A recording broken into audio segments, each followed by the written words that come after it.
अच्छा, अगर आप डेटा के साथ काम करते हैं तो ये तो जानते ही होंगे कि सबसे बड़ी चुनौती होती है उसे समझना। आज हम पैंडास के दो बहुत ही पावरफुल टूल्स ग्रुप बाय और एग्रीगेशन को समझने वाले हैं।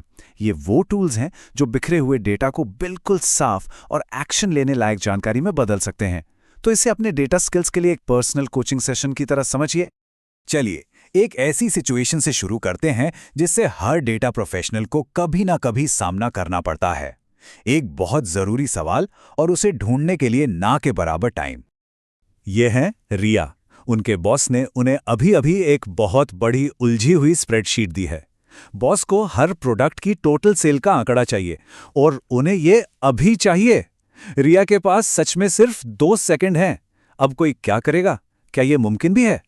ठीक है, तो इस डिजिटल चैलेंज से निपटने के लिए चलिए एक कदम पीछे चलते हैं और इसे असल दुनिया के नजरिए से सोचते हैं। कभी कभी ना सबसे मुश्किल कोड प्रॉब्लम्स का हल हमारे आसपास के सिंपल कामों में ही छिपा होता है।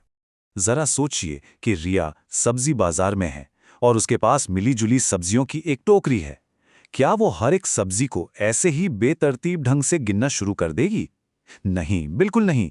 वो सबसे पहले क्या करती है? वो उन्हें छांटती है। टमाटरों का एक ढेर, गाजर का दूसरा ढेर और इसी तरह। एक बार जब सब कुछ व्यवस्थित हो जाता है, उसके बाद ही वो हर ढेर को गिनना या तोलना शुरू करती है। ये तो बिल्कुल नेचुरल है ना? अब चलिए इसी फिजिकल दुनिया के उदाहरण को कोड की दुनिया से जोड़ते हैं। सब्जियों को अलग अलग ढेरों में बांटने का ये जो काम है, कोडिंग में हम उसे ग्रुपिंग कहते हैं। और फिर उन ढेरों को गिनने या तोलने का जो काम है वो एग्रीगेशन है। ये याद रखना बहुत जरूरी है। पहले आप ग्रुप बनाते हैं, फिर आप कैलकुलेट करते हैं। ये दो अलग अलग स्टेप्स हैं। तो ग्रुपिंग और एग्रीगेशन में असल में क्या फर्क है? चलिए इसे और साफ साफ समझते हैं। तो सबसे जरूरी बात यह है, ग्रुपिंग का मतलब है छांटना, हिसाब किताब करना नहीं। इसका काम बस एक जैसी चीजों को एक साथ रखना है। एग्रीगेशन वो पूरी तरह से मैथ्स के बारे में है। ये वो जगह है जहां आप असल में उन ग्रुप्स पर कैलकुलेशंस करते हैं जो आपने बनाए हैं, चाहे उन्हें जोड़ना हो, एवरेज निकालना हो या फिर गिनती करनी हो।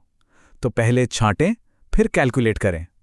अच्छा, अब जब हम कॉन्सेप्ट्स को समझ गए हैं तो देखते हैं कि ये पैंडास कोड में असल में काम कैसे करते हैं। तो ये है हमारा स्टार्टिंग पॉइंट, एक सिंपल सा डेटा फ्रेम। हमारे पास कुछ सेल्स रिकॉर्ड्स हैं, 2 फोन, 1 लैपटॉप और हर एक की अपनी कीमत। ध्यान दीजिए कि ये अभी भी अपनी कच्ची, बिना संवारी हुई हालत में है। अब पहला कदम, हम ग्रुप बाय प्रोडक्ट का इस्तेमाल करते हैं। और यहाँ एक बहुत मजेदार बात है, स्क्रीन पर कुछ भी नहीं बदलता है। पर्दे के पीछे पांडाज ने ठीक वही किया है जो हमने सब्जियों के साथ किया था। उसने 2 अनदेखे इंटरनल ग्रुप्स बनाए हैं, एक सभी फोन वाली लाइनों के लिए और एक लैपटॉप वाली लाइन के लिए। अभी तक कोई मैथ्स नहीं हुआ है, सिर्फ छटाई हुई है। अब दूसरे स्टेप के लिए, यानी एग्रीगेशन। जैसे ही हम डॉट सम लगाते हैं तो पांडाज उन अनदेखे ग्रुप्स में से हर एक के लिए एक कैलकुलेटर निकालता है। वो पहले फोन ग्रुप में जाता है, 2000 और 3000 को जोड़ता है, फिर वो लैपटॉप ग्रुप में जाता है।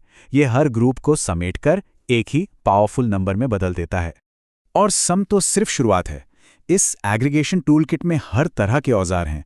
टोटल सेल्स चाहिए, डॉट सम यूज करें। Average selling price, dot mean use करें। सबसे सस्ती चीज खोजनी है, डॉट मिन का इस्तेमाल करें। ये सब इस बात पर निर्भर करता है कि आप अपने डेटा से कौन सा सवाल पूछना चाहते हैं। और यहां ये सब एक साथ आता है, कोड की एक खूबसूरत, आसानी से पढ़ी जाने वाली लाइन में। ये लगभग एक सेंटेंस की तरह पढ़ा जाता है। डेटा फ्रेम को प्रोडक्ट के हिसाब से ग्रुप करो, सेल कॉलम को देखो और फिर उन सबको जोड़ दो। हर हिस्से का एक साफ मकसद है जो छटाई और मैथ्स को एक पावरफुल कमांड में जोड़ता है। तो इस नई जानकारी के साथ आइए अपनी असली चुनौती पर वापस चलते हैं। क्या हम रिया की मदद कर सकते हैं उसकी 2 सेकंड की डेडलाइन में? और ये रहा कोड की बस एक लाइन। 1 सेकंड से भी कम में हम उलझे हुए डेटा से निकलकर बिल्कुल साफ सुथरे जवाब तक पहुंच गए हैं। रिया की बिखरी हुई स्प्रेडशीट अब एक छोटी सुंदर समरी बन गई है जो टोटल सेल्स को एकदम परफेक्ट तरीके से दिखाती है। ये सिर्फ डेटा को ऑर्गेनाइज करने के बारे में नहीं है, ये डेटा को एक कहानी बताने लायक बनाने के बारे में है। अब आपकी बारी है। किसी भी स्किल को सच में सीखने का एक ही तरीका है, उसे खुद करके देखना। इसी उदाहरण को लीजिए, लेकिन अलग अलग डेटा का इस्तेमाल कीजिए।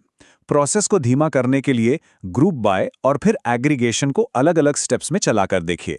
पर्दे के पीछे झांकिए, क्योंकि एक बार जब आप डेटा को इस तरह से देखना शुरू कर देते हैं तो आपको सिर्फ पंक्तियां और कॉलम नहीं दिखेंगे, आपको वो कहानियां दिखनी शुरू हो जाएंगी जो वे बताते हैं।